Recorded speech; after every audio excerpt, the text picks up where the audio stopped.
Te ino aho kanefa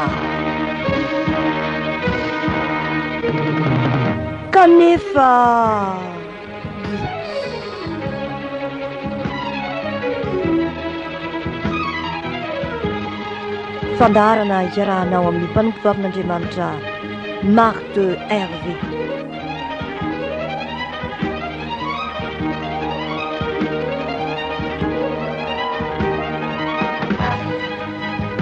Azonao andraisana tsara ihany koa amin'ny fanoratanao antaratasy ny olana izay manakana anao tsy inon'Andriamanitra. Ny adresy fandaharana Te ino aho kanefa, boîte postale 1276 Antananarivo 1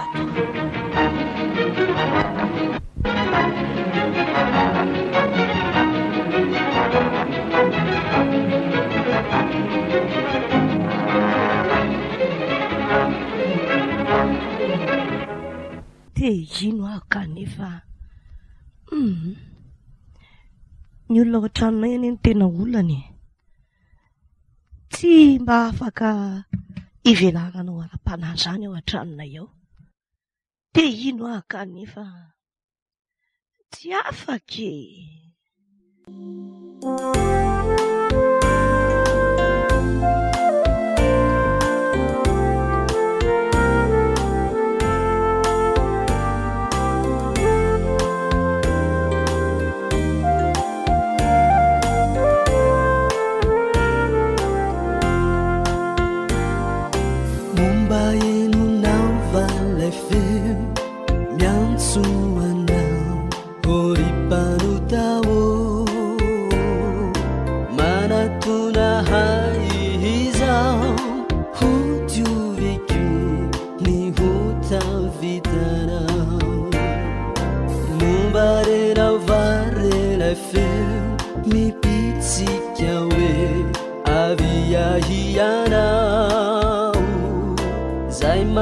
Tonight tsy vola vikufa ume kufia tanana Jesu tupu pamundiarao si sasatrize mianswe havia mitumari mafizizao mitadi fia banana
sinau lai tumpunau ni jadi huwarau ini ranu narutani kamu veula vinau ni tumpunau siso tumpu pamunjarau sisa satrizi miansui havi mitarai na mafizizao hireu karazanu tabelau tieni mula misiansuariu manatuna nipamujarau saudi swanzari yanau kauneninau ni huta vitara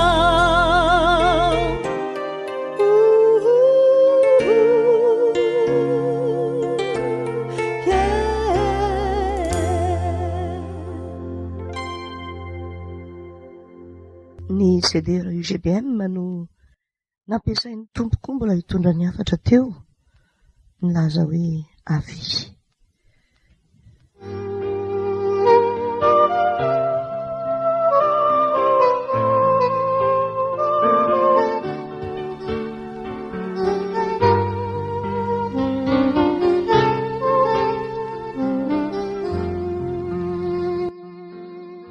Fa hoe ny tompo ao amin'ny ohabolana toko 7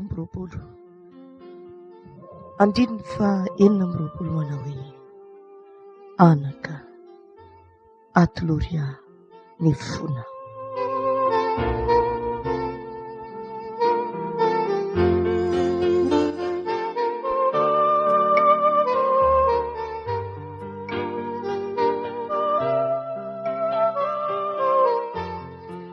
Mbola nampitondra hafatra ho anao tamin'ny apôstôly Jaona koa izy, ka izao no nambarany araka ny apokalipsy toko 7 andininy 20 manao hoe indro efa mitsangana eo ambaravarana ka mantontona, raha misy miainy ny feoko ka mamono varavarana dia hiditra ao aminy aho ka hiara ny sakafo aminy ary izy amiko.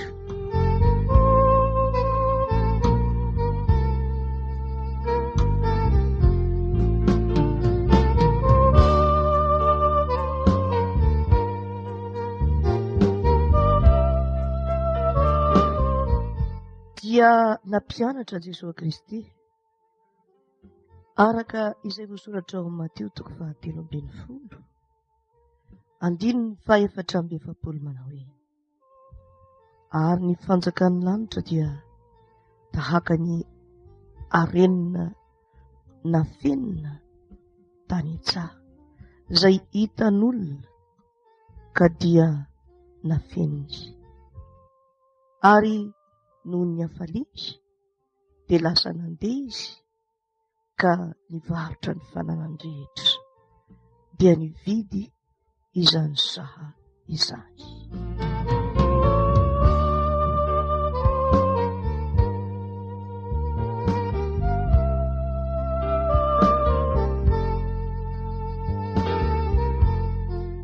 Ary dia mbola nanohy ihany Jesosy araka ny Mateo toko 7:20 andininy 5:70 sy 6:70 manao hoe ary koa ny fanjakan'ny lanitra dia tahaka ny mpandrato anankiray izay nikatsaka vatosoa, ary rehefa nahita vatosoa iray sarobidy izy dia lasa nivarotra ny fananany rehetra ka nividy azy.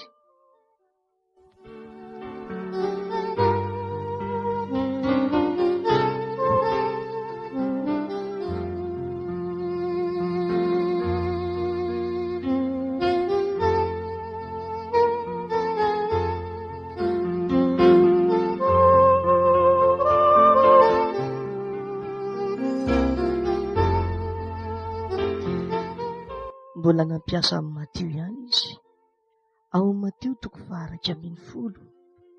andininy 12 mba hampahafantatra anao fa hatramin'ny andron'ny Jaona mpanao batisa ka mandraka ankehitriny ny fanjakan'ny lanitra dia rombahana ary ny mpandropaka azy maka azy ankeliny.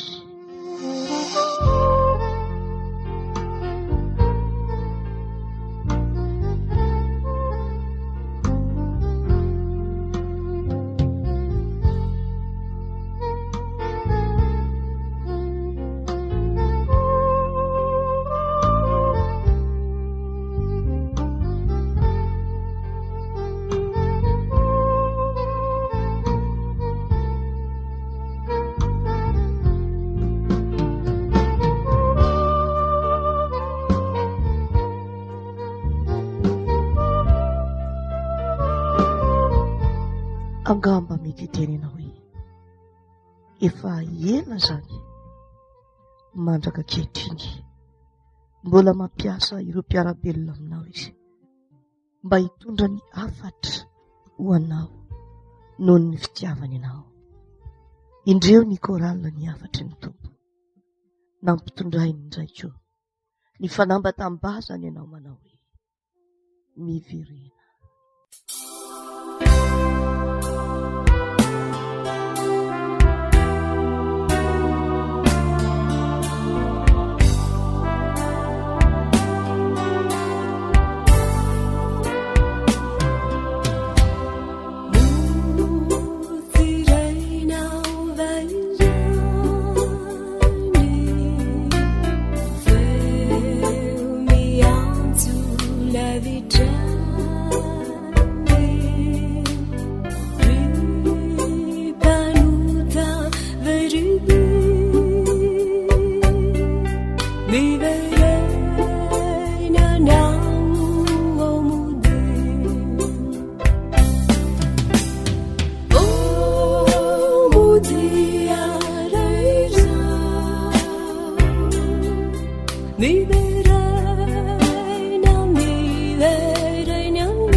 Tena mbola miandry ianao tokoa ny tompo e hatramin'izao ary miantso anao hoe mivirena, mivirena ho izy mody. Manasa anao mbola hieritreritra ny amin'izany fiainanao izany amin'ireto zava-misy vitsivitsy ireto.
eno misy mpampianatra anankiray izay mampianatra amin'ny ambaratonga faharoa izy io.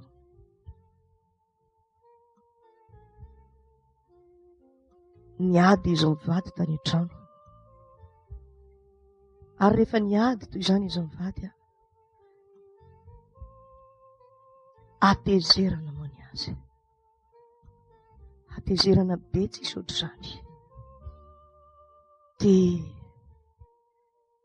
io moa na tezitra na tsy tezitra ny asa tsy maintsy atao, tsy maintsy nandeha ny asa izy. Ary rehefa tsy maintsy nandeha ny asa izy neritreretiny tao foana ny zavatra rehetra nataon'ny vadiny azy dia tezitra izy. Izay olona rehetra hitany tery an-dalana nangaliany, nisy ary dia gaga mihitsy fa maninona koa ary raha niny, fa ny lalina dia tonga tany am-pianarana. Rehefa tonga tao am-pianarana izy, vao tonga izy dia fikitakitana nataony ny ankizy.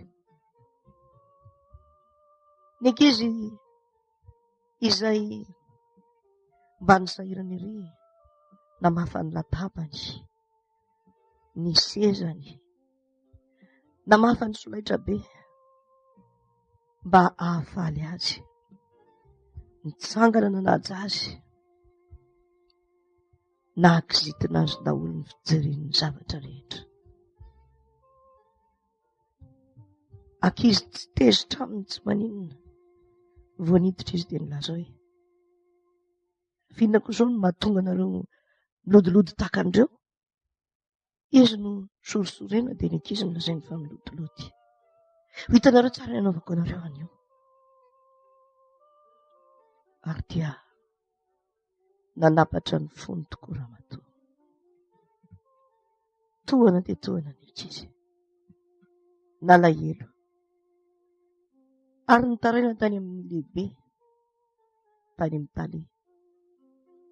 Izay ve Ramose tsy manino tsy maninona azy akory, tonga dia kitakitainy.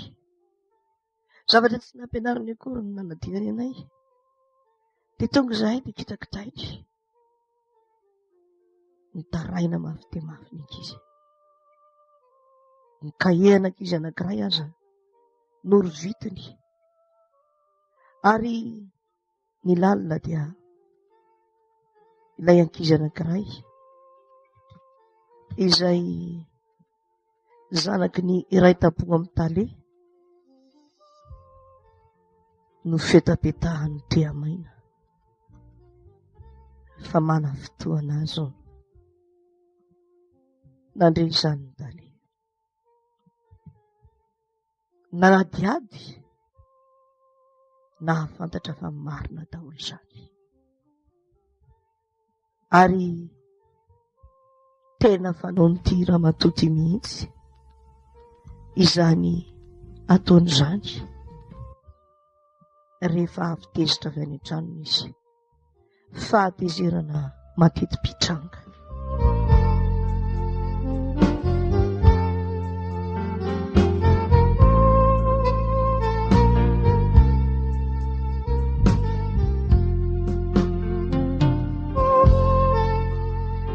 Ary izany ny talia, nahalala izany ny talia, tsapany fa fanimbana olona no ataonyity ramatoa ity, fa tsy fanabeazana olona. Tsy niambahana izy, nanaisotra ny ambodia manimba ny ondriny, ary dia niala tamin'ny asany ilay ramatoa. Rehefa nifanazava tamin'ny talia,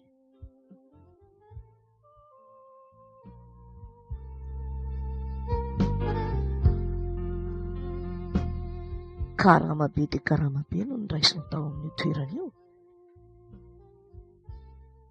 Voninahitra lehibe mihitsy no nametrahana azy, kanefa indrisy noho ny zava-mahasosotra azy ho tokantrano no mahatonga azy manana izany toetra izany ka nanimba ny asany.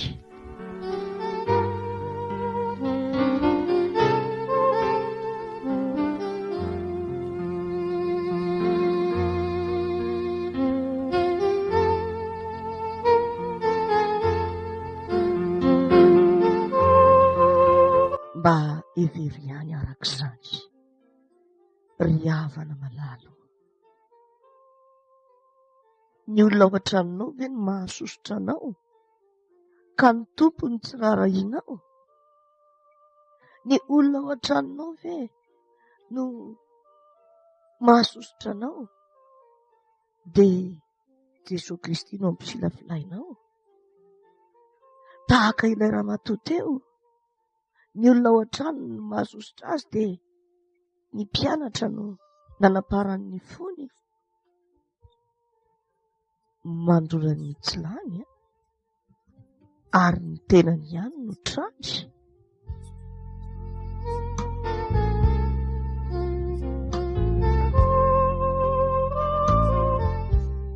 Ry havana malalo, aza mba manao toy izany. Tsy mbola niady taminao Jesosy, tsy tezitra aminao izy, fa ny fitiavany ianao no mbola mahatonga azy miantso anao mandraka kehitriny. Anaka atolory ihany fonao izy. Ary dia toa an'ny apôstôly Paoly no ao amin'ny Korintianina 5:5-20 sy 20 no ilazako aminao kosa, manao hoe: koa dia iraka solon'i Kristy izahay, toa an'Andriamanitra, mampangataka nay aminareo. Solon'i Kristy izahay ka mangataka indrindra aminareo hoe mihavana amin'Andriamanitra ny ianareo. Izay tsy mahalala ota dia efa nataony ota hamonjy antsika, mba ho tonga fahamarinan'Andriamanitra ao aminy kosa isika.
Jesosy tompoti, salmita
Motsirenao va hoy ny fanontaniana izay nampitondray ny tompo indray ny STK-zo ho anao.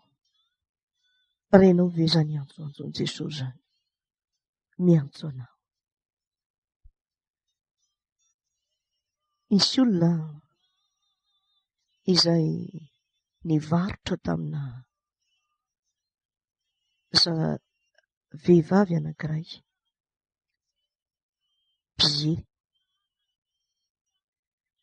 bie zay hijerena horonan-tsary efa nampangetaeta n'ilay olona fatratra satria hitany tany anatin'ny itony revue avy any ampitan-dranomasina itony, nampangetaeta azy mihitsy ny hijery izany horonan-tsary izany. Dia afaliana moa ny azy, afaliana moa ny azy raha nahita hoe anotray ireto olona izay mikarakara zavatra ireto dia varotra be ho azy hijerena io horonan-tsary io. Mipotsaka moramora foana ny vola, mipotsaka moramora foana ny vola.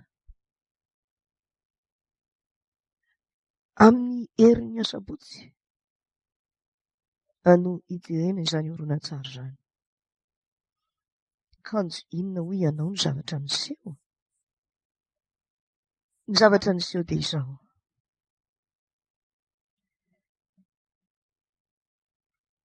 variana tamin'ny olany manokana, tena voasaringotry ny olany ity vehivavy, ary nampiriminy tao anaty vata fotsiny lepie.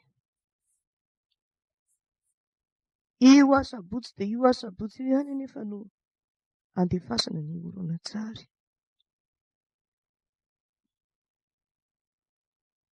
Ny eo asabotsy io kosa izy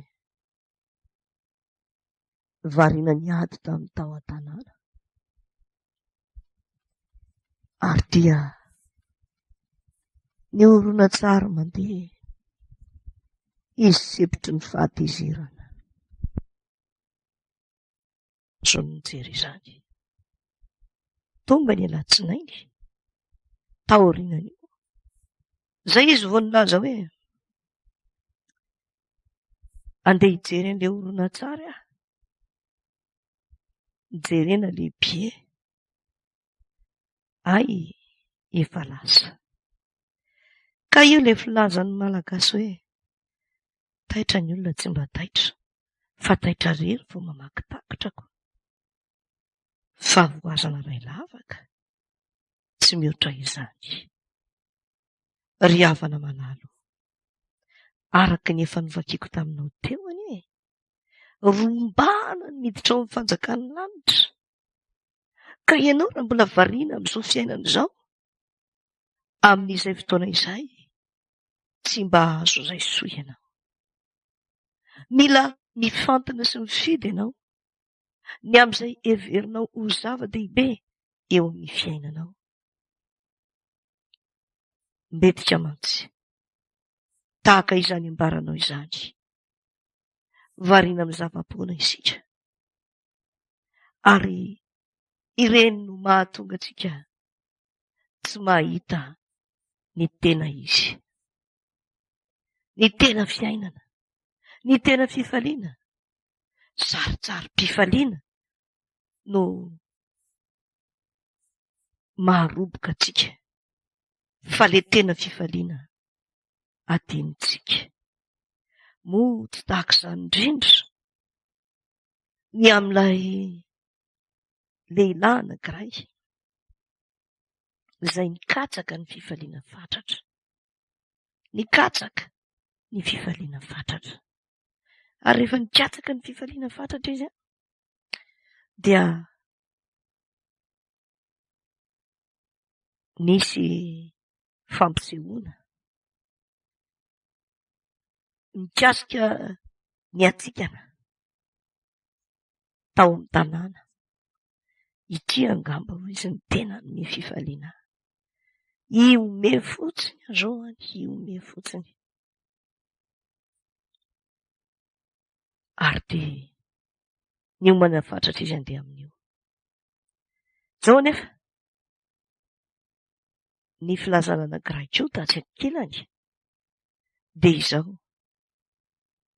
Misy vazaha ny tonga avy any ampitan'ny ranomasina, izay tonga hizara fitafiana sarobidy amin'ny aon'ny fokontany. Dia inona ho ianao? Nisafidy izy. Dia hoy izy, vazaha, voalohany aloha hoe tonga, tena tonga tokoa ve zao izany vazaha izany sa tsy tonga? Ny faharoa izany vazaha izany anie tsy fantatro akory. Ny fahatelo hoe ahazo izany fitafiana sarobidy izany tokoa ve sa tsy azo? Ny azoko antoka aloha dia ireo mpanao atsikana eto Antananarivo, eto Madagasikara, efa fantatro fa tsy maintsy tonga ry. Fantatro mihitsy. Noho izany dia andeha ho any aho. Dia lasa izy nandeha tany. Izay ny safidiny. Raha tsy mandeha any mantsony izy sao dia tara eo kosa. Io indray mandeha tsy miverina. Dia lasa izy nandeha tany. Rehefa tonga tany izy dia ny miditra eo tokoa. Ny vaniditra ka. Misy izany tapatsinainy mihitsy. Araka ny fomba fitenin'ny malagasy. Aiza moa dia hoe tapaka ny tsinainy fa dia fomba fiteny izany ilazana hoe dia tena niomeka ireo olona tao fa dia fatratra ny fahaizany ity mpampiome. Dia tena ohatrany hoe nahita fifaliana daholo ny olona rehetra. Vita ny lanonana ary dia nody. Indraindray mbola verina tao an'eritreriny ilay zavatra sasany tantarain'ilay olona. Dia mbola mivanidika ny izy. Fa noho ny tonga tao an-trano, nijerena izy irery. miaraka amin'ny akanjony rovotra, miaraka amin'ny fahantrany, miaraka amin'ny fijaliany. Izy rery tsy misy piti, izy rery tsy misy pirahara, tsy mba misy manontany akory hoe tonga ve ianao, lasa ve ianao, nanahoana ny tany, fa dia izy rery onjononjon'izy samy rery, tsy mba misy izarana akory hoe izao anieny nampimebe tany na izao anieny natsikaiky, fa izy rery niondrika izy. Rehefa niondrika izy dia nitomany, izaho rery nakaizan'ny fifaliana tsisy, rendrarendra ihany. Akoso-bolamena ka vao afaka fotoana fohy dia indrisy niofo. Ry havako, ireo olona nefa izay nanaiky ny fanasan'ilay vazaha kosa nahazo fitafiana tsara ary dia misaotra an'Andriamanitra noho ny vazaha izay nampiasainy hanome zava-tsoa. Hafaliana moa izany, fahasoavanao izy. Nahazo telo aman'olona avokoko, isan'olona tonga tao an-trano, samy mijery ny azy. Ndry izay vao tsy hitaforoki-tsaina intsony. Tena nisaotra an'Andriamanitra fa tonga ato tranoko ity ny fitafiana soa. Ela mba nanindriko azo nytony fa tsy nahazo aho. Izao vao mba hitovy aman'olona dia faly anie izy ka faly ka faly. Izany ny ambarako anao. Nanao misafidy ratsy ilay lehilahy teo aloha, tsy nahay nisafidy, ka ny zava-drendrarendra ihany, ny zava-mandalo ny safidiny, fa tsy ny zava-mitohitra, tsy ampy finoana koa ny nahavoa azy. Ry havako malala, aza mety ho voasarimbitra, fa mihoatra lavitra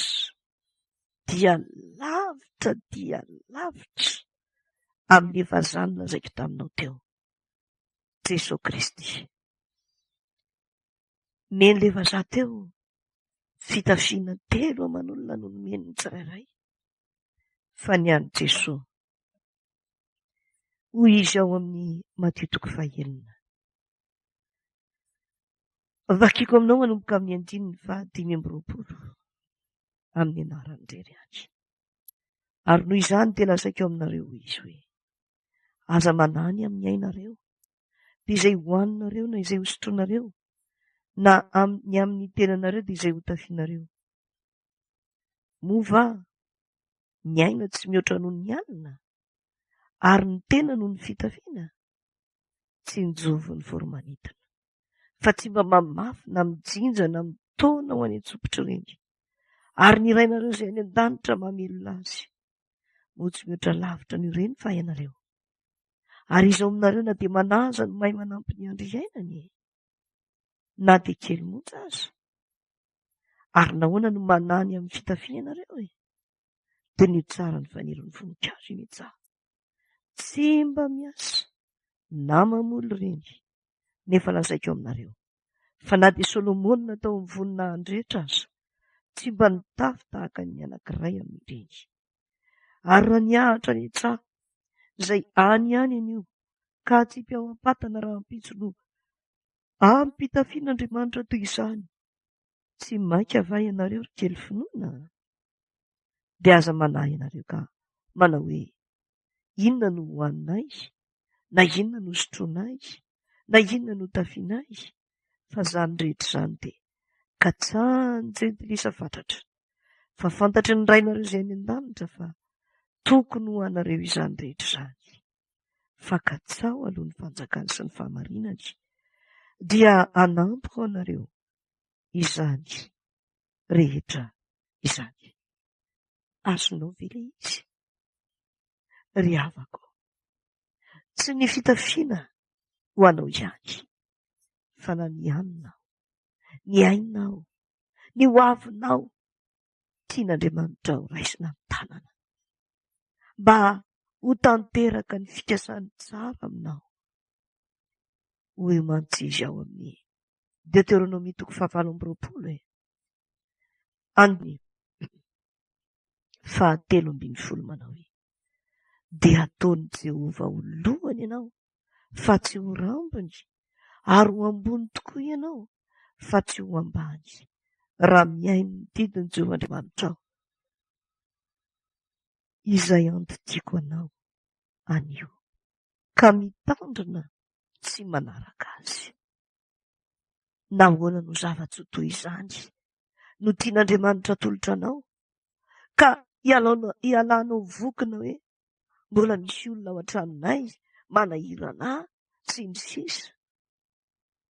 Zava-tsara be tena izany, dinio ny amin'ny fanoharana izay nomeny Jesosy Kristy antsika, araka ilay novakiako taminao tao amin'ny Matthieu 7:20 teo.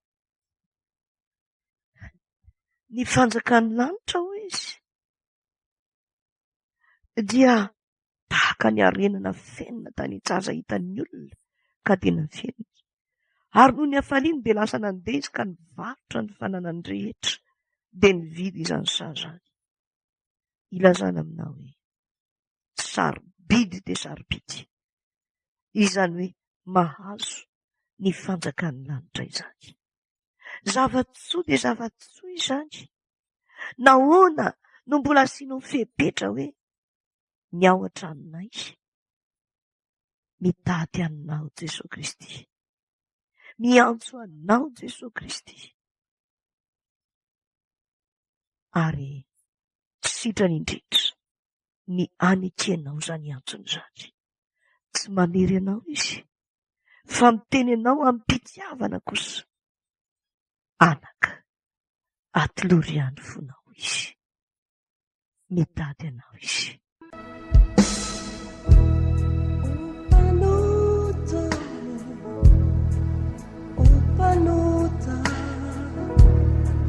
Indro Jesu manduna wakuna ulavinauva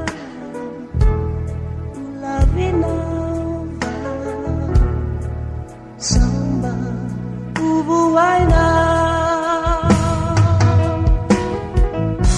andru sutuku aizi kahuni nawanatina sala-sala bayana yang pandusu aziza tandremu ari saulenina ambara kwana lazai kwana fani fiaina netuatali season zawa nani arena ireu de manampeta Jesus Cristiani isinuzimi yuba umalisi ani hari umarakiza Pitiavana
te sarei ana mi bevadi e ni sa fai uba uba uba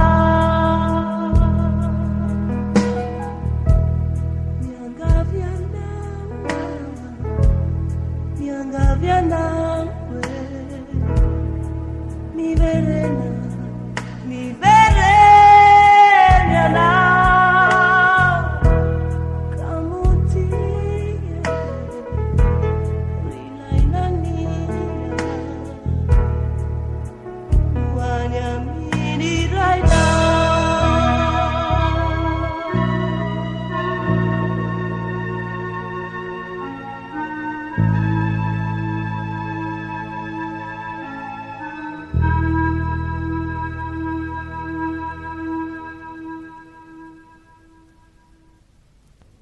miverena modia izany no mbola afatra nampitondray ny tompo teo indray tao anatin'iny hira iny.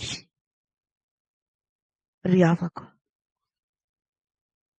misy mpianatra anankiroa tantaraiko anao, mitovy tsisy hafa ny zava-manjo azy mirahalahy eo. Toy izao ny fianakaviana misy azy. Andaniny ny ray mpianakaviana sady mijangajanga no misotro toaka. Ankilany ny renim-pianakaviana malemy, marary ary efa kivy amin'ny fiainana, dia tsy mba afaka hikarakara ny zanany na hanampy ny zanany na hitarika ny zanany ho amin'ny fahatsarana. Mitovy tsisy hafa ny zavatra manjo azy ireo, ary manginy fotsiny ireo mpiray tam-po izay samy mivaralila manao ny adalany sy ny ditrany. Ao ny variana any amin'ny loka, ny variana amin'ny fijangajangana, ny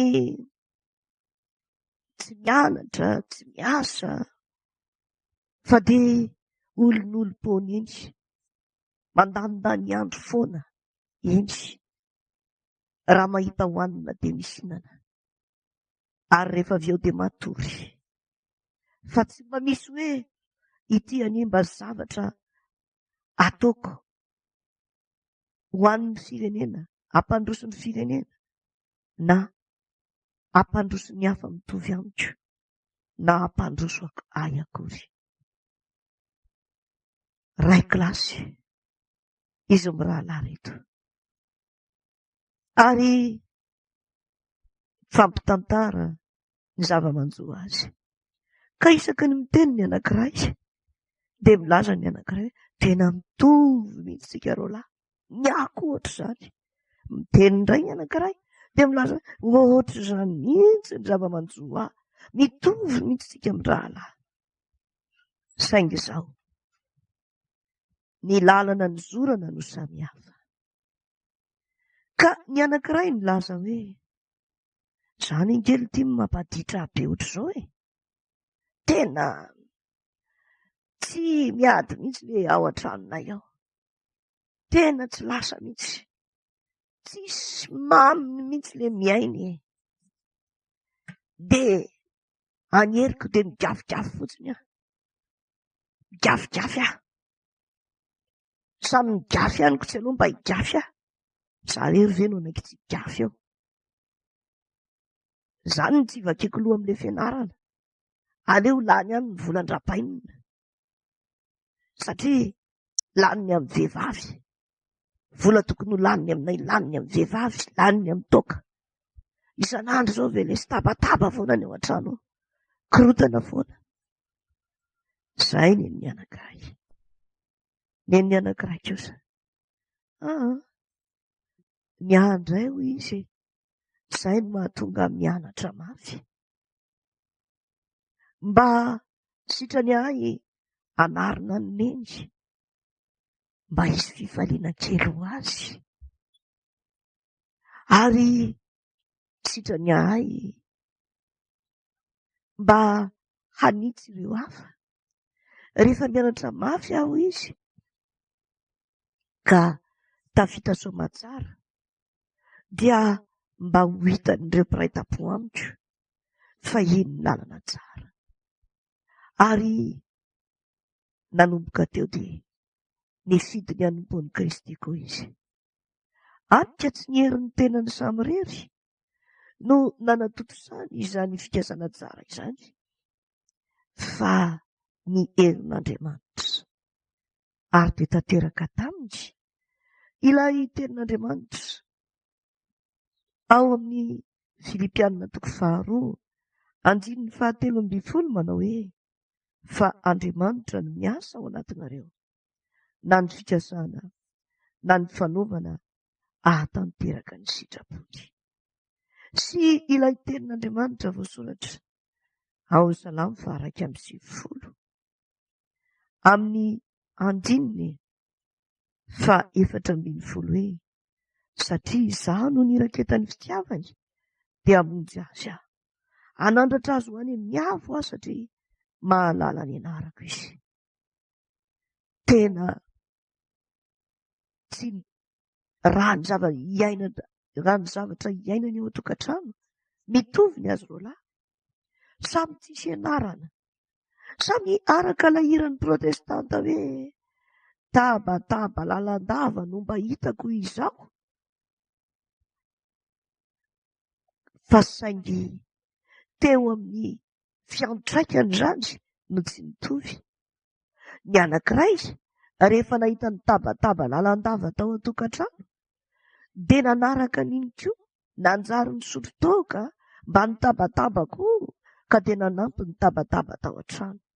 Fa ny anankiray kosa niezaka ny mianatra izy, na izy nijanona tany an-tsekoly mba ahazony mamita ny enti-modiny, mba ahazony mianatra ny lesony, na izy hitanao any amin'ireny tranom-boky ireny mba hianatra.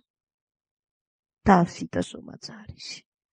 Ary dia tena marina tokoa ilay tenin'i Jesoa ao amin'ny Mateo 5:17 hoe: tongava aminao araka ny ninonao, dia inona ho ianao? Tafita izy. Ary rehefa tafita izy dia namirapiratra ny voninahitr'Andriamanitra tao amin'ny fahendreny sy ny fahaizany. Ka rehefa nahita azy ireo ray tampo taminy dia nilaza tahaka ilay tao amin'ny Zakaria 5:7 hoe: izao no lazain'i Jehovah tompony maro, amin'izany andro izany dia hisy fololahy avy amin'ny firenena samihafa fiteny rehetra hiazona ny sisin-damba ny jiosy anankiray ka hanao hoe: mba handeha hiaraka aminareo izahay, fa efa renay fa momba anareo Andriamanitra. Fa dia niaraka taminy tokoa, voatoana ny tsirairay, satria nety ny ambavaka tsirairay ireo ray tampo aminy, ny rainy, ny reniny, nety ny ambavaka ny azo sitrana azy ny reniny, dia sitrana tokoa izany reniny izany no ny asany fanahy masina. Nety ny ambavaka ny rainy mba ho afaka mitoka, mba ho afaka amin'ny fijangajangana, dia inona ho ianao? Menatra le rainy no minjay tafita le zanany. Menatra le rainy teo anatrehany tia-dalany sy ny fahendreny zanany, ka nibaradaka hoe: lehibe tsy aman-tsaina ary le rehetra, toa tendrombohitra mideza, mirongaronga fotsiny fa poakaty indrisy. Izany natao hitarika ny ankizy ho amin'ny fahendrena indray ity no tahaka ny fary ka ny lohany iray no matsatso. Tsy mbola tary izao hoy ireo zanany. Ary dia tamin'izay niova tanteraka ny ray, nanolotra ny fiainany ho an'Andriamanitra, fiadanana sy fifaliana ny nanjaka. fa izany natongavany Kristy. Izao avo izy mba hanananareo fiainana sady hanananareo be dia be. Jaona 10:10. Le anankiray kosa indrisy tany am-ponjony ny efarany ny fiainany ka nitohy hatrany noho ny safidy ratsiny ny tabatabana landa ary izany mandrakariva ny hitany. Anjaranao no misafidy ny fiainanao ary aza mitaratsiny ianao safidio ny fiainana. Endo izy apetraka ao anoloanao ny fiainana sy ny fahafatesana, ny fitahiana sy ny fanozonana, ny fidianany fiainana mba ho velona ianao dia ny hotiany Jehovahandriamanitra ao. Asa mangatakandro itsony atoloro an'ny tompony fiainanao.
Avy amboninahitra lehibe Kristy,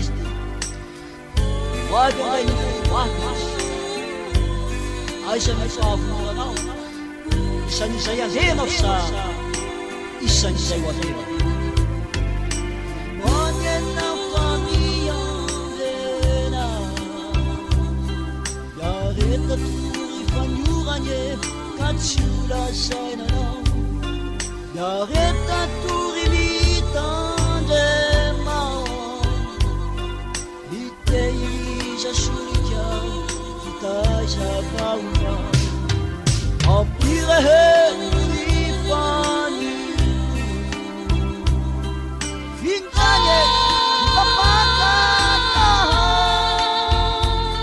ampiakatra zagonona tsy meniky mari, iakatra ny andanitra, ampiakatra zagonona tsy meniky mari,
sao tin sao anh đi ra kumana haladeni nuana sasoni lavano irani wana banga wana katerata yana aponi evita kamane che si mi beva kakayano milanita aponi evita kamane che yana mi beva yana kakayano milanita.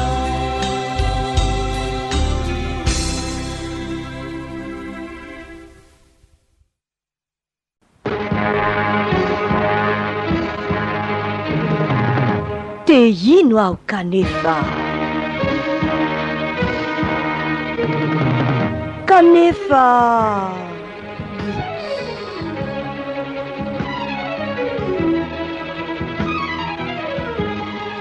fandaharana iarahanao amin'ny mpanompo vavin'Andriamanitra Marthe Hervé.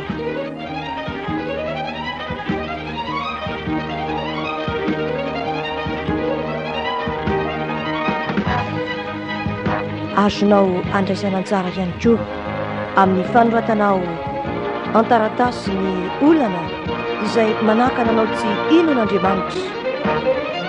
Ny adresy fandaharana te ino aho kanefa, boîte postale 1276 Antananarivo 1 Ambizato.